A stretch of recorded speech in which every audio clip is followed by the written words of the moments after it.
మిత్రులారా, మీకందరికీ తెలుసు యాదగిరిగుట్ట లక్ష్మీ నరసింహస్వామి శక్తి ఏందో, వారి మహత్యం ఏందో.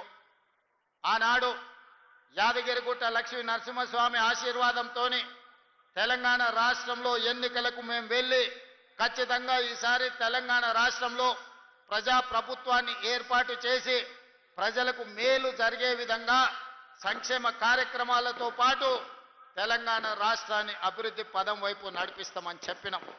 ఇదే కాదు, ఆనాడు ఎన్నికల సందర్భంగా నేను ఒక మాట చెప్పిన, మన గ్రామాన తండాలలో, గూడాలలో, మారుమూల పల్లెల్లో పేదలు భక్తిగా పిలుచుకునే పేరు యాదగిరిగుట్ట లక్ష్మీ నరసింహస్వామి.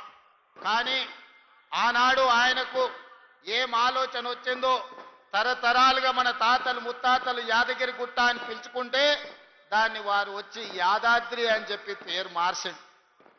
కానీ ఆనాడు ఎన్నికల సందర్భంగానే నేను చెప్పిన, మళ్ళీ ఇందిరమ్మ రాజ్యం వస్తుంది, యాదాద్రి కాస్త యాదగిరి గుట్ట అవుతుంది, గుట్ట మీద నిద్రపోయి భక్తుల కోరికలు తీర్చుకునే విధంగా గుట్టను తీర్చిదిద్దుతామని చెప్పినాం.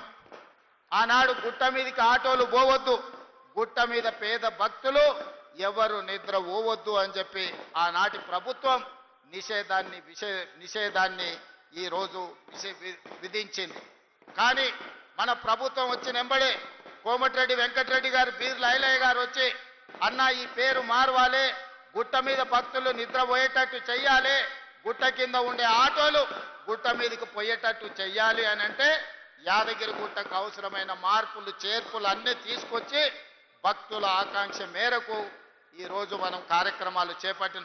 ఇదే కాదు, గోపురాన్ని 60 కేజీల బంగారంతో కార్యక్రమాన్ని పూర్తి చేసుకొని ఈరోజు భక్తులకు పెద్ద ఎత్తున ఈరోజు ఆనందాన్ని కలిగించే నిర్ణయం తీసుకున్నాం.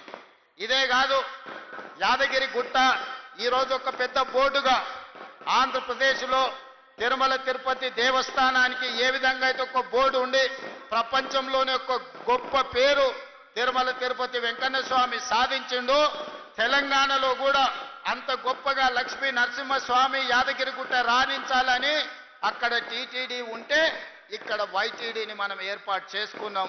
యాదగిరిగుట్ట టెంపుల్ డెవలప్మెంట్ కమిటీని వేసుకునేది ఉంది, తొందరలోనే మనం వేసుకోబోతున్నాం.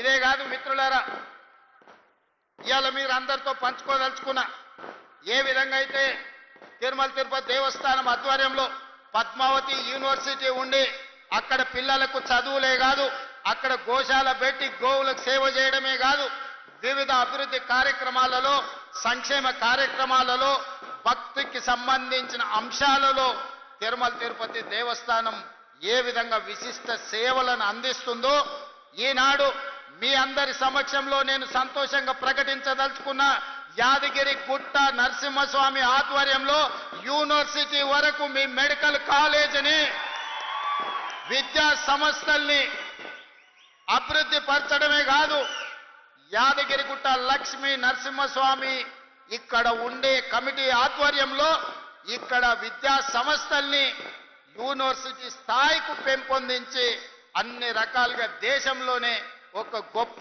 యూనివర్సిటీగా రాణించే విధంగా ఈరోజు మీ యాదగిరిగుట్ట లక్ష్మీ నరసింహస్వామిని అభివృద్ధి చేయడానికి మీ అందరికీ మనస్ఫూర్తిగా తెలియజేయడానికి నేను సంతోషపడుతున్నా.